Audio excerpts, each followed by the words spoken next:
السلام عليكم ورحمة الله وبركاته. بسم الله والحمد لله والصلاة والسلام على حبيبنا وأسوتنا وقدوتنا وشفاعنا رسول الله صلى الله عليه وآله وسلم. هذه أعظم بشرى يوم القيامة لأصحاب الذنوب والمعاصي. تعالوا نعرف بعد ما نصلي على حبيبنا صلى الله عليه وآله وسلم. من المعلوم يا حبايبي أن العبد إذا مات ولم يتب من المعاصي التي قد ارتكبها في الدنيا فهو في مشيئة الله، إن شاء الله عذبه وإن شاء عفى عنه. واضح كده؟ واحد بيرتكب ذنوب في الدنيا ومات قبل أن يتوب من تلك الذنوب، ما نقولش بقى ده من أهل النار. ولا واحد مثلا طائع ومات على طاعة ما نقولش انه من اهل الجنة. لا نحكم لمعين بانه من اهل الجنة ولا نحكم على معين بانه من اهل النار، لان ذلك في علم العزيز الغفار.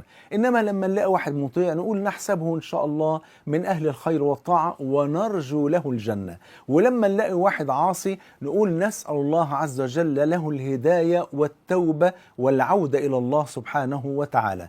قال الله عز وجل: إن الله لا يغفر أن يشرك به. خدوا بالكم، هو الشرك بيغفر لو الإنسان تاب منه قبل ما يموت، زي ما المولى عز وجل قال للنبي صلى الله عليه وسلم: قل للذين كفروا إن ينتهوا يغفر لهم ما قد سلف. يعني قول للكفار والمشركين لو تابوا من الكفر والشرك وعادوا إلى التوحيد وشهدوا أن لا إله إلا الله وأن محمدا رسول الله صلى الله عليه وسلم يغفر لهم ما قد سلف. كل اللي فات يبقى بفضل الله الصحيفة بتاعتهم تصبح بيضاء لا ذنب فيها أبدا. يعني لما هنا في الآية دي بيقول إن الله لا يغفر أن يشرك به، ربنا بيغفر كل الذنوب ما عدا الشرك لو الإنسان أصر عليه، أما لو تاب منه بيغفره.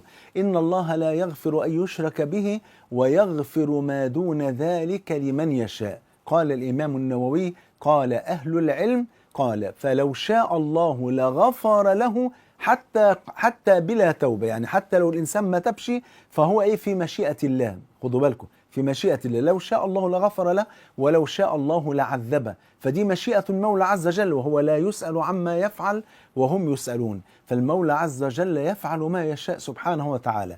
بل ورد في الحديث الذي رواه الإمام البخاري عن عبادة ابن الصامت أن النبي صلى الله عليه وسلم ذكر في هذا الحديث يعني مجموعة أو بعض كبائر الذنوب كالسرقة والقتل إلى غير ذلك، ثم قال النبي صلى الله عليه وسلم في آخر الحديث، وركزوا معايا بقى، فقال النبي صلى الله عليه وسلم في آخر الحديث بعد أن ذكر تلك الكبائر قال: ومن أصاب من ذلك شيئا، يعني من وقع في كبيرة من تلك الكبائر، ومن أصاب من ذلك شيئا فستره الله فأمره إلى الله، إن شاء عاقبه وإن شاء عفى عنه. يبقى الإنسان لو مات قبل أن يتوب فهو في مشيئة الله، لو شاء الله عذبه ولو شاء الله لعفى عنه. لكن خذوا بقى النصيحة، ينبغي بل يجب على المؤمن ألا يغامر بآخرته. ما يقولش طب خلاص طالما الموضوع كده وابقى في مشيئة الله والله غفور رحيم، ارتكب بقى كل المعاصي اللي انا عايز ارتكبها واموت بلا توبة. تمام، لان الموت يأتي فجأة، واموت بلا توبة وانا في مشيئة الله، ورحمة الله سبقت غضبه ورحمة الله عز وجل غلبت غضبه. لا، اقول لا، محدش يغامر بآخرته، لان طالما انا في مشيئة الله ان شاء الله عز وجل عفى وان شاء عاقب، ممكن يعاقب. واضح كده؟ فليه اغامر باخرتي وبعدين في الاخره مفيش عقاب غير النار؟ فالنار وعياذا بالله التي لا يتحمله احد على وجه الارض، قال عنها صلى الله عليه وسلم كما عند مسلم: ناركم هذه التي توقدون عليها هي جزء من 70 جزءا من نار جهنم. قالوا يا رسول الله وان كانت نار الدنيا كافيه؟ قال بلى، ولكنها يعني نار الاخره فضلت عليها، يعني على نار الدنيا ب69 جزءا كلها مثل حرها. فالإنسان لا يغامر بآخرته، ما يقولش أذنب وما تبش وفي الآخر أنا في مشيئة الله. أي نعم ربنا غفور رحيم، لكنه أيضا شديد العقاب. فيجب علينا أن نجتهد في طاعة الله. ركزوا، يجب علينا أن نجتهد في طاعة الله وإن وقعنا في معصية، لأن ما فيش حد في الدنيا معصوم إلا النبي صلى الله عليه وسلم: كل بني آدم خطاء وخير الخطائين التوابون. فإن وقعنا في معصية يجب علينا أن نتوب على الفور وأن نعود إلى الله سبحانه وتعالى. ومع ذلك فنحن لا نقنط أحدا من رحمة الله. فهناك بشرى عظيمة، وده عنوان الدرس، بشرى عظيمة يوم القيامة لأصحاب الذنوب والمعاصي. اللي وقع في ذنوب ومعاصي وما لحقش يتوب منها، إن شاء الله هو طبعا في مشيئة الله، لكن هناك بشرى عظيمة أنقلها لأصحاب الذنوب والمعاصي. وبقول لأي إنسان واقع في ذنوب ومعاصي: الحق وتوب إلى الله، التوبة واجبة على الفور. لكن بقول للي مات قبل ما يلحق يتوب، فبنقول هذه البشرى. النبي صلى الله عليه وسلم كما في الحديث الذي رواه البخاري ومسلم ويسمى حديث النجوى، قال صلى الله عليه وآله وسلم: إن الله تعالى يدني، يعني يقرب، إن الله عز وجل يدني المؤمن فيضع عليه كنفه ويستره. الكنف هو الستر والرحمة والعطف، إن ربنا سبحانه وتعالى يكف أذى الناس عن هذا العبد. تمام؟ إن الله تعالى يدني المؤمن يوم القيامة فيضع عليه كنفه ويستره ويقرره بذنوبه، يعني يخليه يقر بكل الذنوب اللي ارتكبها، فيقول جل وعلا: أتعرف ذنب كذا؟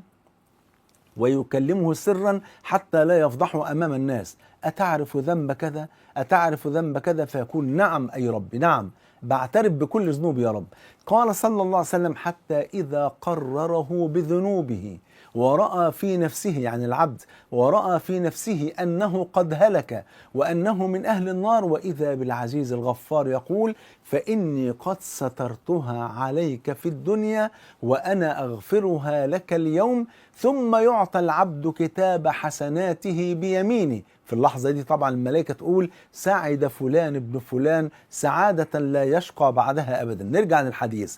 قال صلى الله عليه وسلم: ثم يعطى العبد كتاب حسناته بيمينه. وأما بقى الوجه الثاني، بقى الناحية الثانية: وأما الكافر والمنافق، والمقصود هنا نفاق اعتقادي، النفاق الاعتقادي اللي هو يخرج من الملة. أما النفاق العملي اللي هو إذا حدث كذب وإذا وعد أخلف وإذا اؤتمن خان، ده اسمه نفاق عملي لا يخرج من الملة. أما النفاق الاعتقادي ده مخرج من الملة، فإن الإنسان يبطن الكفر ويظهر الإسلام، ده اسمه نفاق اعتقادي. وأما الكافر والمنافق فيقول الأشهاد: هؤلاء الذين كذبوا على ربهم ألا لعنة الله على الظالمين. انتهى الحديث. فأنا مع كل ما ذكرت هذا، تمام، أقول لإخواني وأخواتي وأهلي وأحبابي: لا تغامروا بآخرتكم، اجتهدوا في طاعة الله سبحانه وتعالى. ومن أذنب، محدش في الدنيا معصوم إلا النبي صلى الله عليه وسلم، من أذنب فليسارع إلى التوبة. فالتوبة كما قال أهل العلم واجبة على الفور، ولا نقنط ولا نيأس من رحمة الله. فالمولى عز وجل فتح لنا أبواب التوبة بفضل الله سبحانه وتعالى. قال جل وعلا: قل يا عبادي الذين أسرفوا على أنفسهم لا تقنطوا من رحمة الله إن الله يغفر الذنوب جميعا إنه هو الغفور الرحيم. وقال جل وعلا: إلا من تاب وآمن وعمل عملا صالحا فأولئك يبدل الله سيئاتهم حسنات وكان الله غفورا رحيما. وأختم بهذا الحديث القدسي الذي رواه الترمذي بإسناد حسن، أن الرب الكريم العظيم العلي يقول: يا ابن آدم إنك ما دعوتني ورجوتني غفرت لك على ما كان منك ولا أبالي. يا ابن آدم لو بلغت ذنوبك عنان السماء، يعني أطراف السماء، ثم استغفرتني غفرت لك على ما كان منك ولا أبالي. يا ابن آدم لو أتيتني بقراب الأرض خطايا ثم لقيتني لا تشرك بي شيئا لأتيتك بقرابها مغفرة. أسأل الله عز وجل أن يرزقني وإياكم حسن الطاعة وحسن العبادة، وأن يرزقني وإياكم توبة صادقة ترضيه عنا، وأن يجمعني وإياكم مع سيد ولد آدم صلى الله عليه وآله وسلم في الفردوس الأعلى. بحبكم في الله، والسلام عليكم ورحمة الله وبركاته.